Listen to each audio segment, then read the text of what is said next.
ஆன்மீக சொந்தங்கள் அனைவருக்கும் வணக்கங்க. இன்றைக்கி நம்மளுடைய சேனலில் ஒரு சிறப்பான விஷயம், ஒரு ஸ்பெஷலான விஷயத்தை பற்றி தான் நம்ம பார்க்க போகிறோம். பொதுவாக மலைகள் அப்படின்னு எடுத்துக்கிட்டாவே அதோட சிறப்புன்னு ஃபஸ்ட்டு நம்ம பார்த்தோன்னா, அதில் வாழக்கூடிய பல்லுயிர்களும் மரங்களும் அதற்கிடையே ஆரவாரத்தோடு ஓடக்கூடிய சிற்றருவிகளும் நம்மளுடைய கண் முன்னே வருங்க. மலைகளுள்ள காடுகள் தான் நம்மளுக்கு மழையவே கொடுக்குது. அந்த மலை தான் நதியாக மக்களையும் பயிர்களையுமே வாழ வைக்குது. நம்மளுடைய பூமியில் இருக்கக்கூடிய எல்லா நன்னீர் வளங்களில் 60 முதல் 80 விழுக்காடு வரை நம்ம மலைகளாக தான் இருக்குது. அப்படி பார்த்தோம் அப்படின்னா மலைகளுடைய முக்கியத்துவத்தை நமக்கு உணர்த்தக்கூடிய ஒரு விஷயம்னு சொல்லலாம். நன்னீர் தருவது மட்டும் இல்லாமல் பல்லுயிர்களுடைய பாதுகாப்பு, சுற்றுலா, உணவு உற்பத்தி, பூர்வ குடிகளுடைய நலம், இப்படி பல வகைகளில் மனித குலத்திற்கு தோழனாக தோள் கொடுக்கிறது இந்த மலை அப்படின்னு சொல்லலாங்க. இவ்வளவு சிறப்புகள் வாய்ந்த இந்த மலையை பற்றி நம்ம நிறைய விஷயங்கள் அப்படின்னு தெரிஞ்சுக்கிட்டே போகலாம். அந்த வகையில் இன்றைக்கி நம்மளுடைய வீடியோவில் தமிழ்நாட்டில் இருக்கக்கூடிய ஒரு ஸ்பெஷலான மலையை பற்றியும் அங்கே இருக்கக்கூடிய மர்மங்கள், அதிசயங்கள் என்ன அப்படின்றதுக்கான சுவாரஸ்யமான தகவலை தான் இந்த வீடியோவில் முழுமையாக பார்க்க போகிறோம். வீடியோ ரொம்பவே இன்ட்ரெஸ்டிங்காக இருக்க போகுது. ஸோ வீடியோவை ஸ்கிப் பண்ணாமல் முழுமையாக பாருங்கள். நீங்கள் இப்போ தான் ஃபஸ்ட் டைம் நம்மளுடைய சேனலை பார்க்குறீங்க அப்படின்னா மறக்காமல் சப்ஸ்கிரைப் பண்ணிக்கோங்க. கூடவே இருக்க பெல் ஐக்கானை மறக்காமல் கிளிக் பண்ணிக்கோங்க.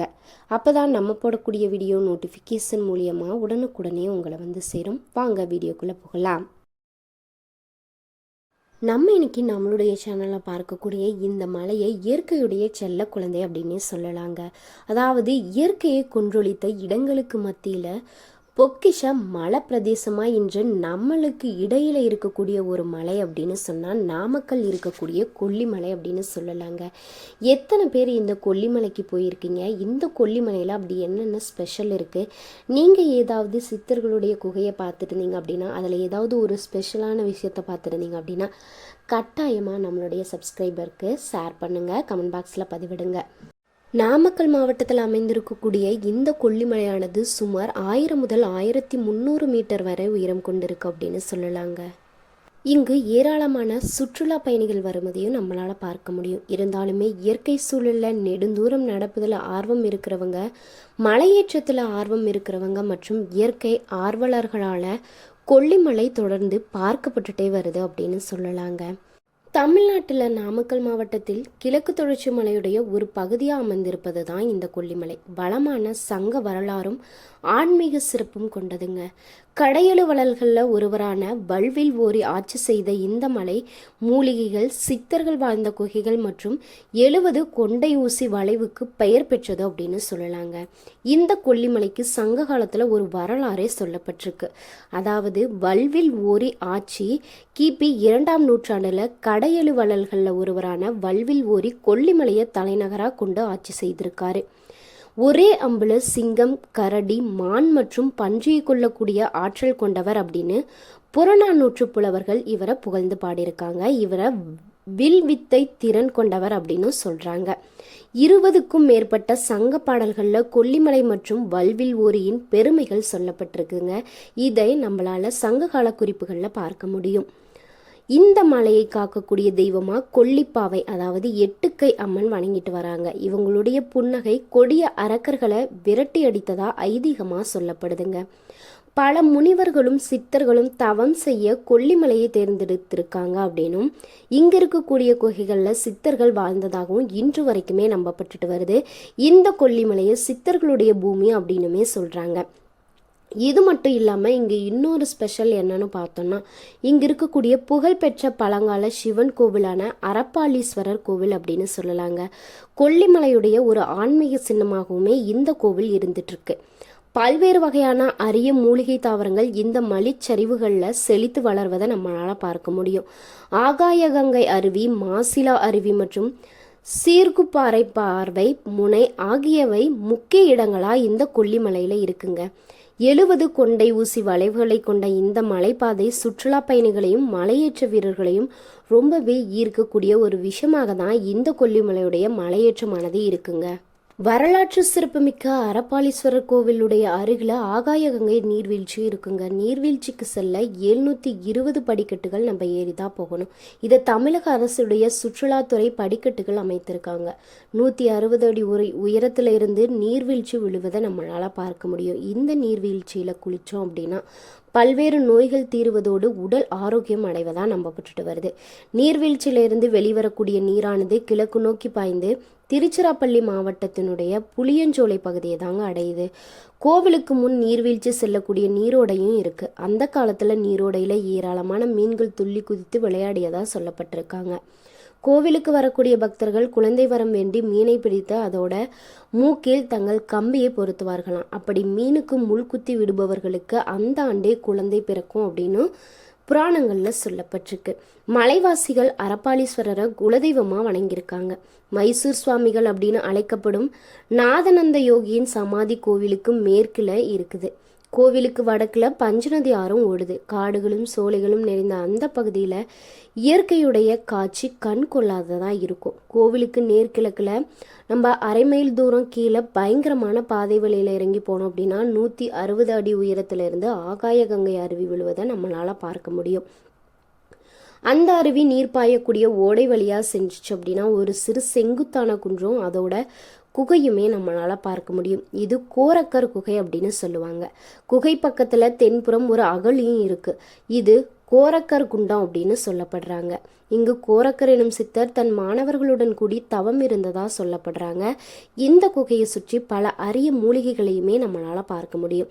இந்த அரப்பாளீஸ்வரர் கோவில்ல இருந்து வடக்கு பக்கம் 3 மைல் தூரத்துல சோரம் அடையான் கோவிலும் இருக்குங்க. இது மலைவாசிகளால வணங்கப்பட்ட முந்தைய தெய்வம் அப்படின்னு சொல்லப்படுறாங்க. இந்த கோவில்ல இருந்து மேற்கு புறம் நம்ம 1 கிலோமீட்டர் தூரத்துல போனோம் அப்படின்னா கொல்லிப்பாவை அப்படின்னு ஒரு சிலையை நம்மளால பார்க்க முடியும். இங்கிருந்து நம்ம கிழக்கு நோக்கி 2 கிலோமீட்டர் போனோம் அப்படின்னா அங்க ஒரு குன்றின் மீது பெரியண்ண சுவாமி கோவிலும் இருக்கு. தரைமட்டத்திலிருந்து 300 அடி உயரத்துல பழைய காலத்து குயவன் மண் ஓடுகளால் கோவிலும் மண்ணினால் செய்யப்பட்ட குதிரை சிலை வாகனத்தில் அமர்ந்து கையில் திரிசூலம் ஏந்தி வேட்டைக்கு செல்லும் பாணியில் பெரியண்ண சுவாமி சிலையுமே காட்சி கொடுத்துட்டு இருக்குங்க. இங்கு பல சித்தர்கள் வாழ்ந்ததாகவும் இன்றும் இங்கு சித்தர்களை நம்மளால பார்க்க முடியும் அப்படின்னா ஔவையார் முதல் 18 சித்தர்களும் இந்த மலையில் வாழ்ந்ததா வரலாற்றுல சொல்லப்படுறாங்க. இதற்கு ஆதாரம் என்ன இருக்கு அப்படின்னு பார்த்தீங்கன்னா இங்கு நம்ம பார்க்கக்கூடிய குகைகள் தாங்க. சித்தர்கள் இங்கு இருக்கக்கூடிய மூலிகைகளின் பயன்களை அறிந்து அவற்றை மக்கள் பயன்படுத்தக்கூடிய விதத்துல ஓலைச்சுவடியில எழுதி வச்சிருக்காங்களாம். நவாபாஷான சிலைகள், மூப்பு, பலவித விலை மதிப்புள்ள கற்கள் இந்த மலையில இன்று காணப்படுதான். இந்த மலையில இருக்கக்கூடிய மூலிகைகள் தவிர 14 கீழ்கணக்கு சித்தர்களால தயார் செய்யப்பட்ட பல அரிய மருந்துகள், தைலம், ரசமணி, மூப்பு, சுண்ணம் இது எல்லாமே கல்லறைகளில் புதைப்பொருளா வைக்கப்பட்டிருப்பதா காலங்கிநாதர் மலைவளம் என்னும் நூல்ல குறிப்பிடப்பட்டிருக்காங்க. கொல்லிமலை ஒரு காலத்துல மூலிகைகளுடைய சொர்க்க பூமியா இருந்திருக்கு. மருத்துவ குணம் வாய்ந்த அரிய வகை மூலிகைகள் அடர்ந்த காட்டுப்பகுதியிலும் நீர் கசிந்து கொண்டு இருக்கக்கூடிய இடங்கள்லையும் காணப்படும். இந்த மூலிகைகள் தானே வளர்ந்து பிறகு அழிந்து வரும் தன்மை கொண்டதாகவும் இந்த மூலிகைகளை மாந்திரீக தன்மை வாய்ந்ததா கருதி மலைவாழ் மக்கள் பயன்படுத்துகிறாங்களாம். மருத்துவ குணம் வாய்ந்த மூலிகைகளால் வேளால் தாக்கப்பட்ட புண்ணை ஆற்றக்கூடிய சவால்யகரணி, துண்டிக்கப்பட்ட பாகங்களை ஒன்று சேர்க்கும் கூடிய சந்தானகரணி, ஜோதி விருட்சகம், சாயா விருட்சகம், அழுகுண்ணி, தொழுகண்ணி போன்ற மூலிகைகள் இங்கு மட்டுமே காணப்படக்கூடிய அரிய வகை மூலிகைகள் அப்படின்னு சொல்லப்படுறாங்க. நீங்கள் சித்தர் வழிபாட்டில் ஈடுபாடு உள்ளவங்க அப்படின்னா கட்டாயம் இந்த கொல்லிமலைக்கு போங்க.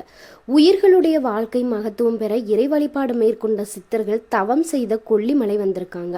அவங்க சிவலிங்கம் ஸ்தாபித்திருக்காங்க. தர்மத்தை பின்பற்றிய சித்தர்களால் பிரதிஷ்டை செய்யப்பட்டதால இந்த சிவனுக்கு அருப்பாளீஸ்வரர் அப்படின்னு பெயர் ஏற்பட்டிருக்குங்க. பின்காலத்தில் சிவலிங்கம் மண்ணில் புதைந்து விட்டதாகவும் விவசாயி ஒருவர் நிலத்தை உழுத போது கலப்பை ஓரிடத்தில் சிக்கியதாகவும் தோண்டிய போது அந்த லிங்கம் கிடைத்தது. இலை தலைகளால் பச்சை பந்தல் அமைத்து சிவனை பூஜித்திருக்காங்க. பிற்காலத்தில் தான் இந்த கோவிலே கட்டப்பட்டிருக்காங்க அப்படின்னு சொல்லப்பட்டிருக்காங்க. பசுமையான மலையில உச்சியில் அற்புதமான அமைந்த கோவில் இது. கொல்லி மரங்கள் நிறைந்திருப்பதால தான் இந்த மலைக்கு இந்த கொல்லிமலை அப்படின்னே பெயர் வந்திருக்கு. கொல்லிமலை மலைப்பயணம் ரொம்ப திகிலாகவும் மகிழ்ச்சியாகவுமே இருக்கும். குழந்தைகள், பெரியவர்கள் முதல் எல்லோருமே ரசிப்பாங்க. அடிவாரத்திலிருந்து நீங்கள் பஸ்ஸில் கோவிலுக்கு போகணும் அப்படின்னா 3 மணி நேரம் ஆகுங்க. இங்கு ஆடிப்பெருக்கப்போ ரொம்ப ரொம்ப ஸ்பெஷலாக இந்த கோவிலில். இது மட்டும் இல்லாமல் ஒரு சமயம் அரப்பாளீஸ்வரர் தரிசிக்க வந்த பக்தர்கள் பஞ்சநதி தீர்த்தத்தில் இருக்கக்கூடிய மீன்களை பிடித்து சமைத்திருக்காங்க. சிவ தரிசனத்திற்கு பிறகு அதை சாப்பிடலாம் அப்படின்னு நினச்சிட்டு மீன் குழம்ப தீர்த்தக்கரையில் வைத்திருக்காங்க. அப்போது சமைக்கப்பட்ட மீன்கள் உயிர் பெற்று நதிக்குள் குதித்தன. அந்த வேளையில் ஒலித்த அசரரி மலையில் இருக்கக்கூடிய ஒவ்வொரு உயிரிலும் சிவனே வசிப்பதா சொல்லியிருக்காங்க. இந்த நிகழ்வுடைய அடிப்படையில் சுவாமிக்கு அர்த்தம் மீன் பொருந்தி இருக்க செய்த அரப்பாளீஸ்வரர் அப்படின்னு பெயர் பெற்றிருக்காங்க. தினமும் காலையில் சுவாமிக்கு படுத்த நைவேத்தியத்தை மீன்களுக்கு போடுவாங்களாம். அம்மா முன்முருகன் அம்பிகை அறம் வளர்த்த நாயகி சன்னதி எதிரே வள்ளி தெய்வானையுடன் ஆறுமுகனுமே இருக்குங்க அப்படின்னு சொல்லலாங்க. இப்படி இந்த கொல்லிமலையை பற்றி நம்ம நிறைய ரகசிய தகவல்கள் அப்படின்றது தெரிஞ்சுக்கிட்டே போகலாங்க. நீங்கள் கொல்லிமலைக்கு சென்று வந்திருந்தீங்க அப்படின்னா உங்களுடைய அனுபவத்தை மறக்காமல் கமெண்ட் பாக்ஸில் பதிவிடுங்க. இப்படி கொல்லிமலையை பற்றி நம்ம நிறைய விஷயங்கள் அப்படின்றது சொல்லிக்கிட்டே போகலாங்க. இது சித்தர்களுடைய பூமி அப்படின்னு ஏன் சொல்கிறாங்க அப்படின்னா இங்கு தான் நிறைய சித்தர்கள் தவம் புரிந்து இந்த சிவனையே உருவாக்கியிருக்காங்க அப்படின்னு சொல்லப்படுறாங்க.